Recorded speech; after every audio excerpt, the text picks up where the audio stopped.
Good day mga boss. Itong Barangay Ginebra San Miguel, malaki ang posibilidad na paparating na susunod na konferensya. Ang Barangay Ginebra San Miguel ay gustong ibalik itong si Greg Slaughter. Si Greg Slaughter ay nagpaalam sa Barangay Ginebra San Miguel matapos nga itong itrade ng Barangay Ginebra kapalit si Christian Standhardinger. Ngayon na magpapaalam na nga si Greg Slaughter sa Barangay Ginebra San Miguel, ay napakalaking kaulan sa kanila neto dahil isa itong dominanting big man para sa Barangay Ginebra San Miguel. Pagkatapos nga ng stint nito sa Northport Batangpier na kung saan ay na-trade nga ito ng Barangay Ginebra San Miguel at kapalit si Christian Standhardinger, ay unti-unti na itong si Greg Slaughter nagpaalam sa Northport Batangpier at nakapaglaro na rin international sa Japan. Pagkatapos ng stint nito sa Japan, itong si Greg Slaughter ay naglalaro bilang isa sa mga leading na player ng MPBL at sa kupunan ng Manila Sampaloc. Itong si Greg Slaughter, may edad na 34 years old.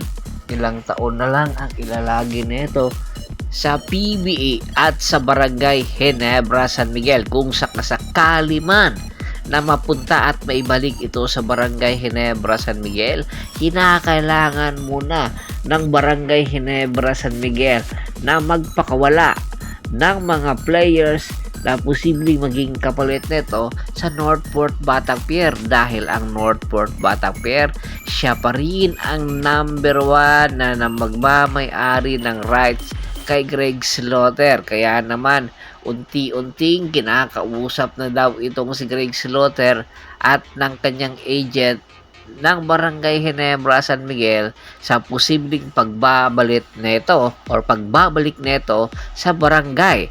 Alam natin na ang mga kakayahan na meron si Greg Slaughter, especially ngayon nagkakaedad na ito, ay unti-unti na rin nag-i-improve, lalong-lalo na ang kanyang outside shooting skill na kung saan napakataas ng percentage na ngayon noong naglalaro ito sa MPBL. Kaya kaabang-abang ang magiging desisyon ng Barangay Ginebra San Miguel at kung sinong player ng Barangay Ginebra San Miguel ang posibleng pakawalan papunta naman sa Northport Batangpier. Samantala, lipat naman tayo kay Mikey Williams.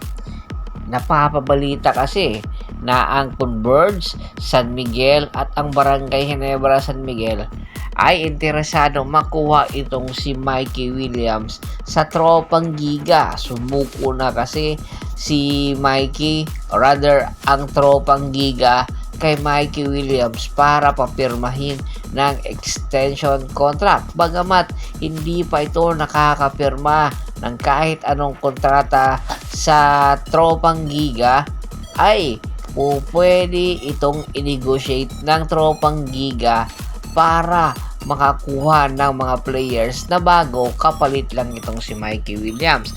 Ayon nga mismo kay Idol Snow Badwa at ni Homer Sison, ang negotiation na magaganap between Mikey Williams at ng pre-agent or ng agent neto ay pwede nilang paliparin agad si Mikey Williams or ang kampo ng kung sino man na nagkaka-interes na lumipad papunta sa Estados Unidos para papirmahin ng kontrata. At ayon nga sa ulat, ang Barangay Ginebra interesadong lumipad agad papunta ng Estados Unidos para makapirma itong si Mikey Williams.